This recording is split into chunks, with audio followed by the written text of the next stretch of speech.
ሰላም ጤና ይስጥልን የኢትዮሪካ ሚዲያ ቤተሰቦቻችን እንደምንላችኋል። ለዕለተ አርብ እኩለ ቀን ከሀገር ውስጥና ከውጭ የመራረጥናቸውን ወሳኝ መረጃዎችና ተያያዥ ጉዳዮች ይዘን ቀርበናል። አበይቶቹን እናስቀድማለን። ዳግም ወደ ፍቅር ጉዞ።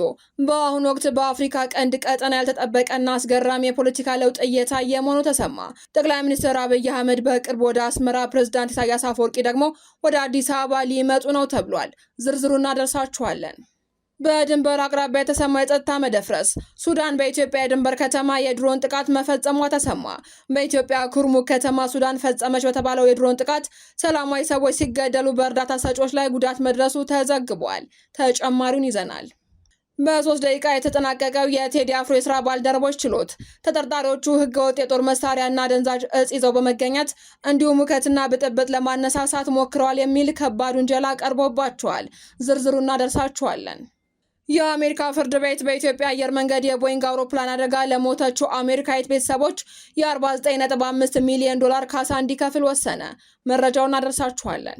ከውጭ በተሰማ ሰበር መረጃ የአሜሪካው ፕሬዝዳንት ከቻይናው አቻቸው ከባድ ማስጠንቀቂያ ተሰጥቷቸዋል። ዝርዝሩን ይዘናል። ውድ የቻናላችን ቤተሰቦች ዝርዝር መረጃዎችን ከመመልከታችሁ በፊት ቪዲዮውን ላይክ በማድረግ ማድመጥ እንድትጀምሩ እየጋበዝን በቀጥታ ወደ መረጃዎች ተሸጋገርን። በቅድሚያም ጠቅላይ ሚኒስትር አብይ አህመድ በቅርብ ወደ አስመራ ሊያቀኑ መሆኑ ተሰማ። እንዲሁም የኤርትራው ፕሬዝዳንት ኢሳያስ አፈወርቂ ወደ አዲስ አበባ ዳግም ወደ ፍቅር ጉዞ ሊሆን ነው የሚሉ መረጃዎች እየወጡ መሆኑ ተሰምቷል። ይህንን ተከትሎም ላለፉት 2 ዓመታት ሽኩቻ ውስጥ ገብቶ የቆየው የኢትዮጵያና የኤርትራ ግንኙነት ወደ አዲስ ምዕራፍ ሊሸጋገር ነው እየተባለ ይገኛል። ከተለያዩ ወገኖች እንደሚሰማው መረጃ ከሆነ ይህ ነገር የመሆን ዕድሉ ሰፊ ነው ተብሏል። በአሁኑ ወቅትም በአፍሪካ ቀንድ ቀጠና ያልተጠበቀና አስገራሚ የፖለቲካ ለውጥ እየታየ መሆኑን ወጡ ምንጮች ጠቁመዋል። የሁለቱን ሀገራት ግንኙነት ሙሉ በሙሉ ወደ አዲስ የትብብር ምዕራፍ ያሸጋግራል የተባለ ታሪካዊ ስምምነት ይፈረማል ተብሎ ይጠበቃል። ጠቅላይ ሚኒስትር አብይ አህመድን በቅርብ ወደ አስመራ የሚያቀኑ ሲሆን በተመሳሳይ ሁኔታም ፕሬዝዳንት ኢሳያስ አፈወርቂ ወደ አዲስ አበባ እንደሚመጡ ተገልጿል። መሪዎቹም በሁለቱ ሀገራት መካከል ያለውን ግንኙነት በላቀ ደረጃ የሚያጠናክር አዲስ ስምምነት ይፈራረማሉ ተብሎ ይጠበቃል። ይህ ድንገተኛ ክስተት በቀጠና የፖለቲካና የኢኮኖሚ ትስስር ላይ ትልቅ ተጽዕኖ ይኖረዋል ተብሎ በከፍተኛ ጉጉት እየተጠበቀ ነው ተብሏል። ሱዳን በኢትዮጵያ የድንበር ከተማ የድሮን ጥቃት መፈጸሟ ተሰማ።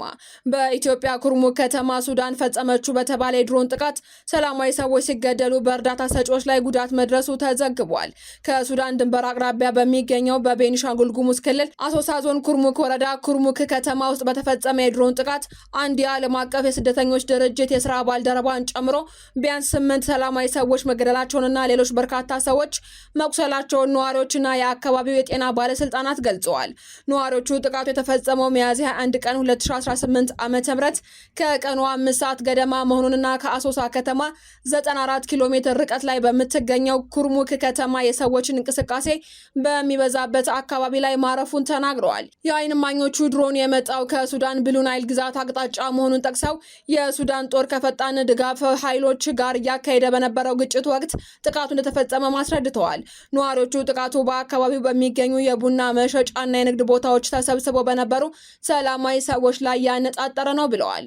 ይህ ሁኔታ በኢትዮጵያና በሱዳን ድንበር ያለውን የጸጥታ ሁኔታ ከፍተኛ ውጥረት ውስጥ ከቶታል። የአሜሪካ ፍርድ ቤት በኢትዮጵያ አየር መንገድ የቦይንግ አውሮፕላን አደጋ ለሞተችው አሜሪካዊት ቤተሰቦች የ49.5 ሚሊዮን ዶላር ካሳ እንዲከፍል ወሰነ።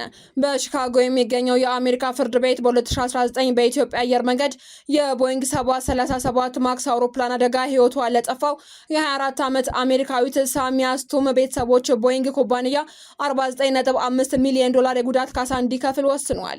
በጠቅላላም የ157 ሰዎች ሕይወት በቀጠፈው በዚህ አደጋ ዙሪያ የቀረቡ አብዛኞቹ ክሶች ከፍርድ ቤት ውጪ በስምምነት ቢቋጩም የስቱም ቤተሰቦች ግን ከኩባንያው ጋር መስማማት ባለመቻላቸውና ጉዳዩን ወደ ፍርድ ቤት አምርቶ የዳኞች ውሳኔ ያረፈበት ሲሆን ቦይንግ ለአደጋው መንስኤ የሆነውን የሶፍትዌር ችግር እንደነበረበት አምኖ ለተጎጂ ቤተሰቦች ያለውን ክብርና ሐዘን ገልጿል። የፌዴራል ፖሊስ ከድምጻዊ ቴዎድሮስ ካሳሁን ቴዲ አፍሮ ጋር የቅርብ ወዳጅነት አላቸው በሚል የሚታወቁትን እነ ዮሴፍ ያሲንን ጨምሮ ሌሎች ተጠርጣሪዎችን ትላንት ከሰዓት በኋላ ፍርድ ቤት አቀረበ። ከህገወጥ የጦር መሳሪያ እስከ ሁከት ማነሳሳት በተዘረጉ ከባድ የጥርጣሬ ክሶች የተጠረጠሩት እነዚህ ግለሰቦች የዋስትና መብታቸው ተከልክሎ ለተጨማሪ ቀናት በማረሚያ ቤት እንዲቆዩ ተወስኗል። የፖሊስ የምርመራ መዝገብ እንደሚያሳየው ተጠርጣሪዎቹ ህገወጥ የጦር መሳሪያና አደንዛዥ እጽ ይዘው በመገኘት እንዲሁም እንዲሁም ሁከትና ብጥብጥን ለማነሳሳት ሞክረዋል የሚል ከባድ ውንጀላ ቀርቦባቸዋል። ይህንን ተከትሎም ባለፈው ሚያዝያ 30 ቀን በነበረው ችሎት መርማሪ ፖሊስ ቀሪ ስራዎችን ለማጠናከር ተጨማሪ የ14 ቀናት የምርመራ ጊዜ እንዲሰጠው ፍርድ ቤቱን ጠይቆ ነበር። በወቅቱም የተጠርጣሪ ጠበቆች የፖሊስን የጊዜ ቀጠሮ ጥያቄ አጥብቀው በመቃወም ጠንካራ የመከራከሪያ ሀሳቦችን አቅርበው እንደነበር ይታወሳል። ከጠበቆቹ አንዱም ለችሎት እንዳስረዳው ከሁከት ማነሳሳት ጋር በተያያዘ የቀረበው የፖሊስ ጥርጣሬ ሙሉ በሙሉ መሰረት የሌለው ነው ብለዋል። እንደ ጠበቃው ማብራሪያ አንደኛው ተከሳሽ ወደ ሐዋሳ ከተማ ተጉዞ በነበረበት ወቅት የቴዲ አፍሮ ሙዚቃ በማንኛውም ቦታ እንዳይከፈት መከልከሉን ተከትሎ ይህንኑ መረጃ ለሌላኛው ተከሳሽ መንገሩ ብቻ እንደ ወንጀል ተቆጥሮ ነው ፖሊስ ቃላቸውን የተቀበለው። በመሆኑም አንድ ሰው ያየውንና ያወቀውን መረጃ ለሌላ ሰው ማጋራቱን ከመቼ ወዲህ ነው ወንጀል የሚያስብለው ሲሉ ጠበቃው የፖሊስን አካሄድ በጽኑ ተችተዋል።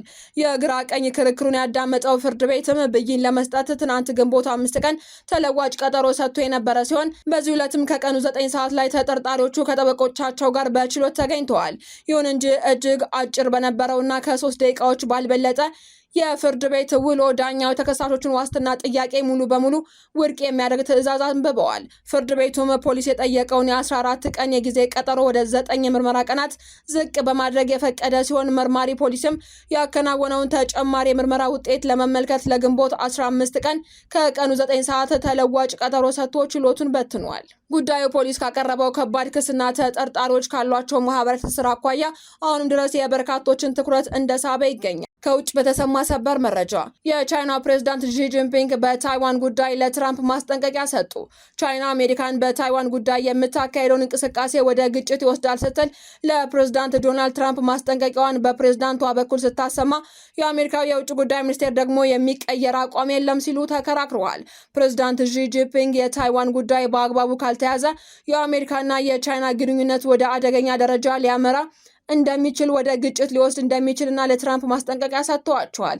ቻይና ታይዋንን የግዛቷ አካል አድርጋ የምትመለከት ሲሆን አሜሪካ ደግሞ ለደሴቲቷ የምታደርገውን ወታደራዊ ድጋፍና ሌሎች ጉዳዮችን እንድታቆም ትፈልጋለች። ይህ በእንዲህ እንዳለ በትራምፕ ከፍተኛ የልዑካን ቡድን ውስጥ የሚገኙት የውጭ ጉዳይ ሚኒስትሩ ማርክ ሩቢዮ ታይዋንን በተመለከተ አሜሪካ በታይዋን ላይ የያዘችውን ፖሊሲና አቋም ዛሬም ድረስ አልቀየረችም በማለትም ለኤንቢሲ ኒውስ ተናግረዋል። ሚኒስትሩ አክለውም ቻይና ሁልጊዜም ይህንን ሀሳብ እንደምታነሳና አሜሪካ አቋሟን እያሳወቀች የቆየ ሲሆን አሁንም በዚያው እንደምትቀጥል አስረግጠው ገልጸዋል። የአሜሪካው ፕሬዝዳንት ዶናልድ ትራምፕ እና የቻይናው አቻቸው ዢ በቤጂንግ እያደረጉት ያለው የ2 ቀናት ጉብኝት ዛሬ አርብ በሚያደርጉት የመዝጊያ ውይይት የሚጠናቀቅ ሲሆን የታይዋንም ጉዳይ በሰፊው እንደሚወያዩበት ይጠበቃል። የትራምፕ ጉብኝትም በበርካታ የንግድ ስምምነቶች የታጀበ ቢሆንም በታይዋን ጉዳይ ላይ ግን ከቻይና በኩል ጠንካራ ማስጠንቀቂያ ገጥሟቸዋል። ሁለቱ ሀያላን ሀገራት የተለያዩ የንግድ ስምምነቶችንም ተፈራርመዋል። መረጃዎቻችን አበቃን። በደህና ቆዩን።